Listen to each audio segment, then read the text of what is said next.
नमस्कार। आज हम बच्चों के अंदर टाइफाइड बुखार की बात करेंगे। टाइफाइड हम सब लोग जानते हैं कि बहुत ही कॉमन बीमारी है, खासकर बच्चों के अंदर, और परेशान करती है। स्कूलों में छुट्टियां होती हैं और उसके बाद कई बार तो हॉस्पिटलाइजेशन की ज़रूरत पड़ती है, लंबा इलाज चलता है। तो ये परेशानी वाला टॉपिक है, तो आज हम इसको कवर करेंगे। टाइफाइड बच्चों के अंदर यूजुअली जो है वो 5 से 12 साल तक के बच्चों को ज़्यादा परेशान करता है, और गर्मियों में और बारिश के मौसम के अंदर ये बीमारी ज़्यादा फैलती है। वैसे तो भारतवर्ष के अंदर ऑलमोस्ट पूरा साल ही कहीं ना कहीं टाइफाइड के केसेस आपको देखने को मिलेंगे। सबसे पहले तो बात करें कि ये फैलता कैसे है, टाइफाइड की बीमारी आप तक आती कैसे है। टाइफाइड की बीमारी जो है वो आपके खाने से या पानी से आती है। ये आपके सांस से या छींकने से ये नहीं आती, ये केवल खाने से और पानी पीने से होती है। और इसका एक सिस्टम क्या है, ये सीवर का पानी या जो इन्फेक्टेड वाटर, कंटामिनेटेड फूड या हम पानी पीते हैं उसके वजह से होती है। और जैसे कि पुअर हाइजीन है, जो आपको खाना खिला रहे हैं शादियों के अंदर, फंक्शनों के अंदर, उनके अंदर नाखून के अंदर अगर मैल जमी हुई है तो वो आपके खाने में जाएगी तो वो आपको इन्फेक्शन करेगी।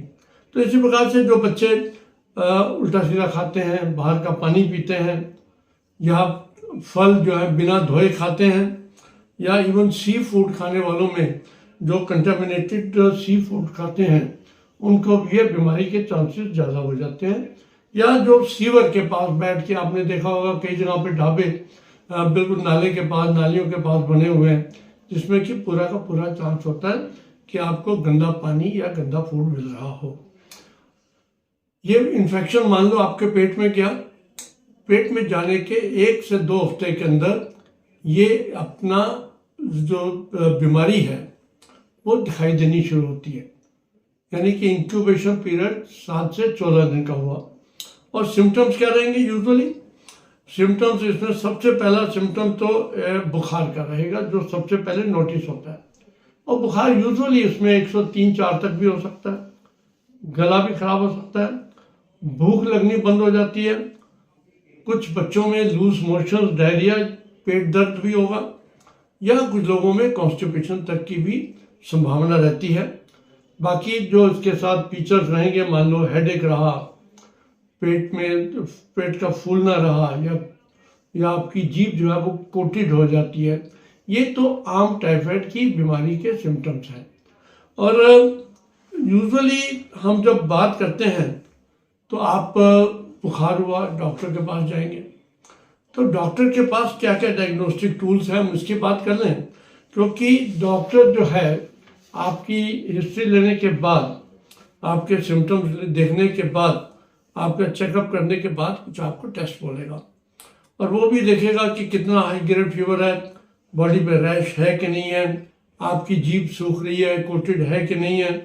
इन सब को देखने के बाद ब्लड टेस्ट जो है, एक तो CBC एक जनरल टेस्ट हो गया, उसके साथ साथ 2 तरह के टेस्ट जो हैं टाइफाइड के लिए स्पेसिफिक माने गए हैं, टाइफीडॉट और विडाल टेस्ट। टाइफीडॉट जो है वो IgG और IgM 2 तरह के एंटीबॉडीज को डायग्नोज करता है। जो IgM है वो रिसेंट इन्फेक्शन बताएगा।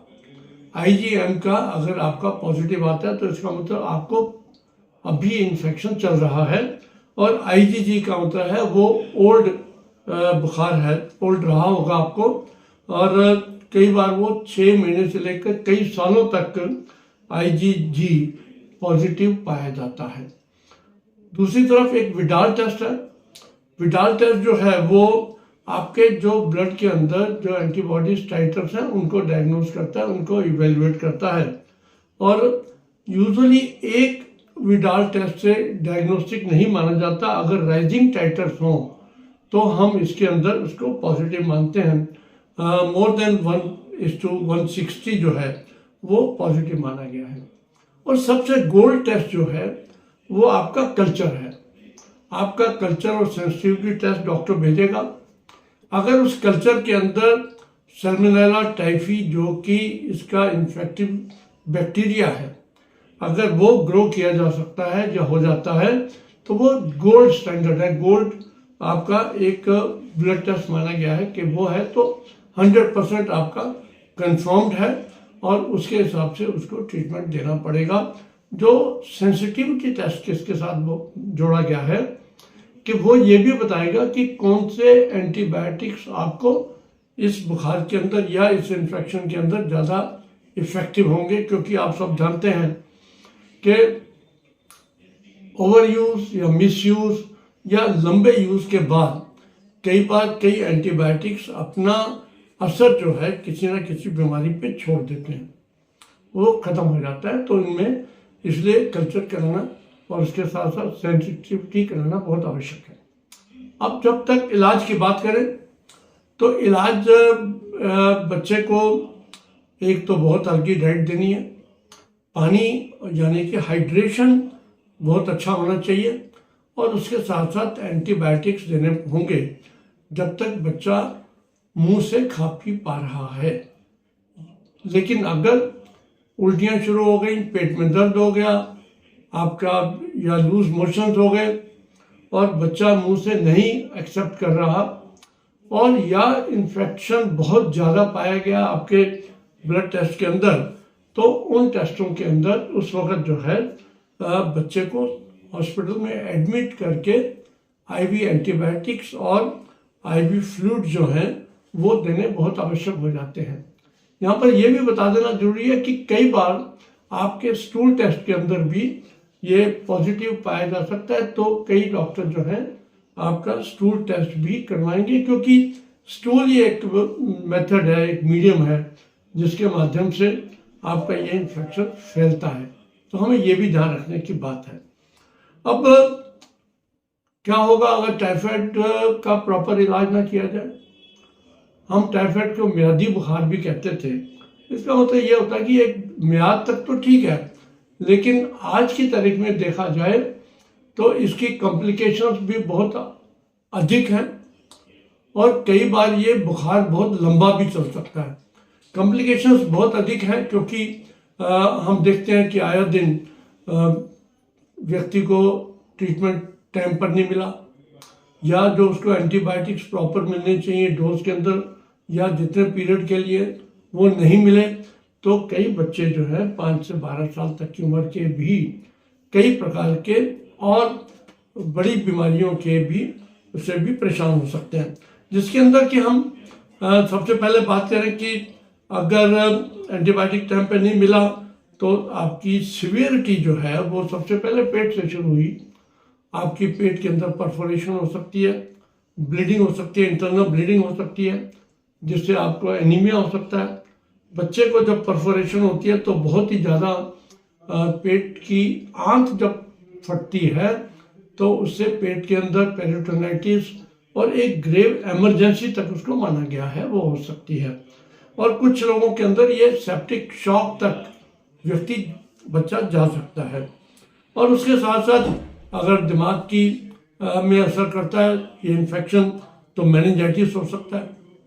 हड्डी में हो तो ऑस्टियोमाइलाइटिस बोला गया। हार्ट के अंदर भी हार्ट के वॉल्व्स को और मायोकार्डियम को भी ये असर कर सकता है। किडनीज के अंदर ग्लोमेरुलर नेफ्राइटिस यानी कि किडनी को भी परेशान कर सकता है।